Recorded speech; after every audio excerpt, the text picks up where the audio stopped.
War of the Worlds, H.G.Wells. For who shall dwell in these worlds if they be inhabited?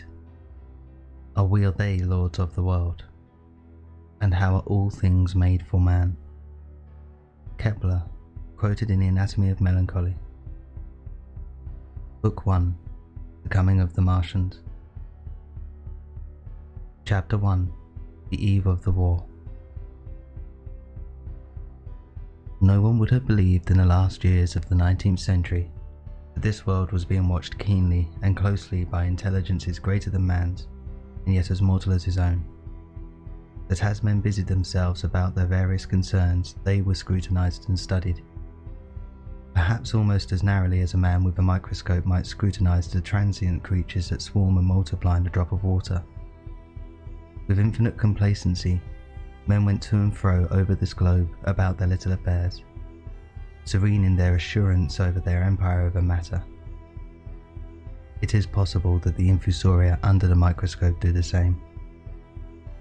No one gave a thought to the older worlds of space as sources of human danger, or thought of them only to dismiss the idea of life upon them as impossible or improbable. It is curious to recall some of the mental habits of those departed days. At most, terrestrial men fancied there might be other men upon Mars, perhaps inferior to themselves and ready to welcome a missionary enterprise. Yet across the gulf of space, minds that are to our minds as ours are to those of the beasts that perish, intellects vast and cool and unsympathetic, regarded this earth with envious eyes, and slowly and surely drew their plans against us. And early in the 20th century came the Great Disillusionment. The planet Mars, I scarcely need remind the reader, revolves about the Sun at a mean distance of 140 million miles, and the light and heat it receives from the Sun is barely half of that received by this world. It must be, if the nebular hypothesis has any truth, older than our world. And long before this earth ceased to be molten, life upon its surface must have begun.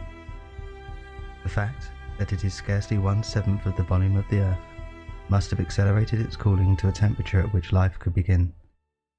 It has air and water and all that is necessary for the support of animated existence. Yet so vain is man and so blinded by his vanity that no writer up to the very end of the 19th century expressed any idea that intelligent life might have developed there far, or indeed at all, beyond its earthly level. Nor was it generally understood that since Mars is older than our Earth, with scarcely a quarter of the superficial area and remoter from the Sun, it necessarily follows that it is not only more distant from time's beginning, but nearer its end. The secular cooling that must someday overtake our planet has already gone far indeed with our neighbour. Its physical condition is still largely a mystery, but we know now that even in its equatorial region, the midday temperature barely approaches that of our coldest winter. Its air is much more attenuated than ours. Its oceans have shrunk until they cover but a third of its surface, and as its slow seasons change, huge snow caps gather and melt about either pole, and periodically inundate its temperature zones.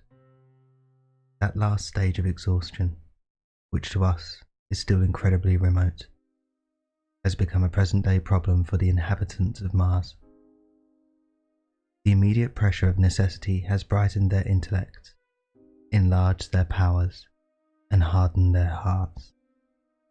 And looking across space with instruments and intelligences such as we have scarcely dreamed of, they see at its nearest distance, only 35 millions of miles sunwards of them, a morning star of hope. Our own planet, green with vegetation and grey with water, with a cloudy atmosphere eloquent of fertility, with glimpses through its drifting cloud wisps of broad stretches of populous country and narrow navy-crowded seas. And we men, the creatures who inhabit this earth, must be to them at least as alien and lowly as are the monkeys and lemurs to us. The intellectual side of man already admits that life is an incessant struggle for existence, and it would seem that this too is the belief of minds on Mars. Their world is far gone in its cooling, and this world is still crowded with life, but crowded only with what they regard as inferior animals. To carry warfare sunward is indeed their only escape from the destruction that generation after generation creeps upon them. And before we judge them too harshly, we must remember what ruthless and utter destruction our own species has wrought, not only upon animals such as the vanished bison and the dodo, but upon its inferior races. The Tasmanians, in spite of their human likeness, were entirely swept out of existence in a war of extermination waged by European immigrants in a space of 50 years. Are we such apostles of mercy as to complain if the Martians warred in the same spirit? The Martians seem to have calculated their descent with amazing subtlety.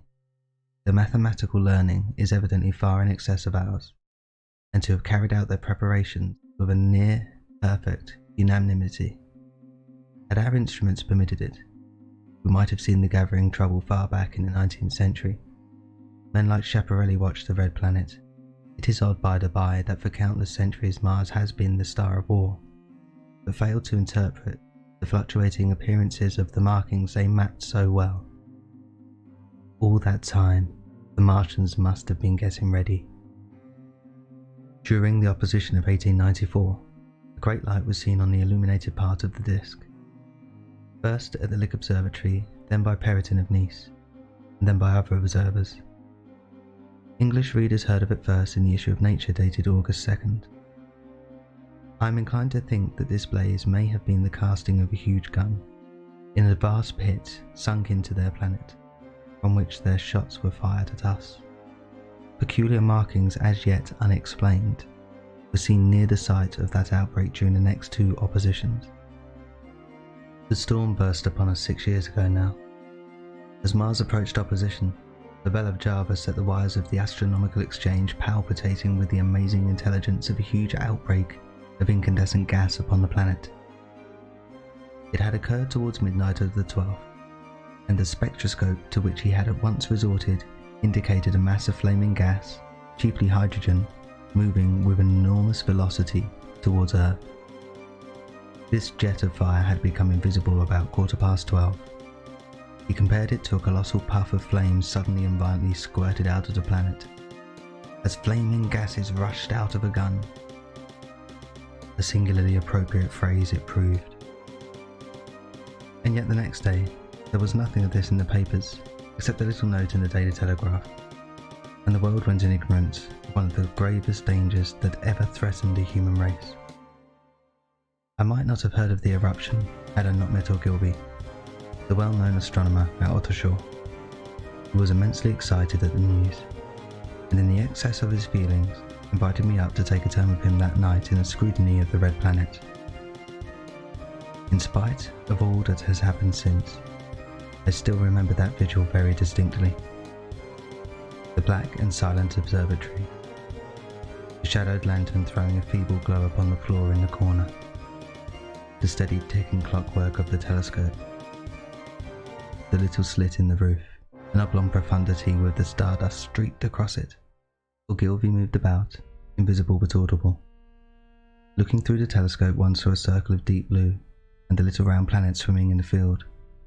It seemed such a little thing, so bright and small and still, faintly marked with transverse stripes, and slightly flattened from the perfect round. But so little it was, so silvery warm, a pin's head of light. It was as if it quivered, but really that was the telescope vibrating with the activity of the clockwork that kept the planet in view. As I watched, the planet seemed to grow larger and smaller, and to advance and recede. But that was simply my eye was tired. 40 millions of miles it was from us, more than 40 millions of miles of void. Few people realize the immensity of vacancy in which the dust of the material universe swims. Near it in the field, I remember, were 3 faint points of light, 3 telescopic stars infinitely remote, and all around it was the unfathomable darkness of empty space. You know how that blackness looks on a frosty starlight night? In a telescope it seems far profounder, and invisible to me because it was so remote and small, flying swiftly and steadily towards me across that incredible distance, drawing nearer every minute. By so many thousands of miles came the thing they were sending us. The thing that was to bring so much struggle and calamity and death to the earth. I never dreamed of it then as I watched. No one on earth dreamed of that unerring missile. That night too, there was another jetting out of gas from that distant planet. I saw it. A reddish flash at the edge. The slightest projection of the outline just as the chronometer struck midnight. And at that, I told Ogilvy, and he took my place. The night was warm and I was thirsty, and I went stretching my legs clumsily and feeling my way into the darkness to the little table where the siphon stood, while Ogilvy exclaimed at the streamer of gas that came out towards us. That night, another invisible missile started on its way to Earth from Mars. Just a second or so under 24 hours after the first one. I remember how I sat on the table there in the blackness, with patches of green and crimson swimming before my eyes. I wished I had a light to smoke by, little suspecting the meaning of that minute gleam I had seen and all that it would presently bring me. Ogilvy watched till 1 and then gave it up, and we lit the lantern and walked over to his house. Down below in the darkness were Ottershaw and Chertsey and all their hundreds of people sleeping in peace. He was full of speculation that night about the condition of Mars and scoffed at the vulgar idea of its having inhabitants who were signalling us. His idea was that meteorites might be falling in a heavy shower upon the planet, or that huge volcanic explosion was in progress. He pointed out to me how unlikely it was that organic evolution had taken the same direction in the two adjacent planets. The chances against anything man-like on Mars are 1,000,000 to 1, he said. Hundreds of observers saw the flame that night, and the night after about midnight, and again the night after, and so for 10 nights, a flame each night. Why the shot ceased after the attempt, no one on Earth has attempted to explain. It may be the gases of the firing cause the Martians inconvenience. Dense clouds of smoke or dust visible through a powerful telescope on Earth as little grey, fluctuating patches spread through the clearness of the planet's atmosphere and obscured its more familiar features. Even the daily papers woke up to the disturbances at last, and popular notes appeared here, there and everywhere concerning the volcanoes upon Mars. The serio-comic periodical Punch, I remember, made a happy use of it in a political cartoon, and all unsuspected those missiles the Martians had fired at us drew earthwards, rushing now at a pace of many miles a second through the empty gulf of space, hour by hour and day by day, nearer and nearer. It seems to me now almost incredibly wonderful that with that swift fate hanging over us, men could go about their petty concerns as they did. I remember how jubilant Markham was at securing a new photograph of the planet for the illustrated paper he edited in those days. People in these latter times scarcely realised the abundance and enterprise of our 19th century papers. For my own part, I was much occupied in learning to ride the bicycle, and busy upon a series of papers discussing the probable developments of moral ideas as civilization progressed. One night, the first missile could scarcely have been 10 million miles away. I went for a walk with my wife. It was a starlight, and I explained the signs of the zodiac to her, and pointed out Mars, a bright dot of light creeping zenithward, towards which so many telescopes were pointed. It was a warm night. Coming home, a party of excursionists from Chertsey or Isleworth passed us singing and playing music. There were lights in the upper windows of houses as people went to bed. From the railway station in the distance came the sound of shunting trains, ringing and rumbling, softened almost to melody by distance. My wife pointed out to me the brightness of the red, green and yellow signal lights hanging in the framework against the sky. It seemed so peaceful, so safe, so tranquil.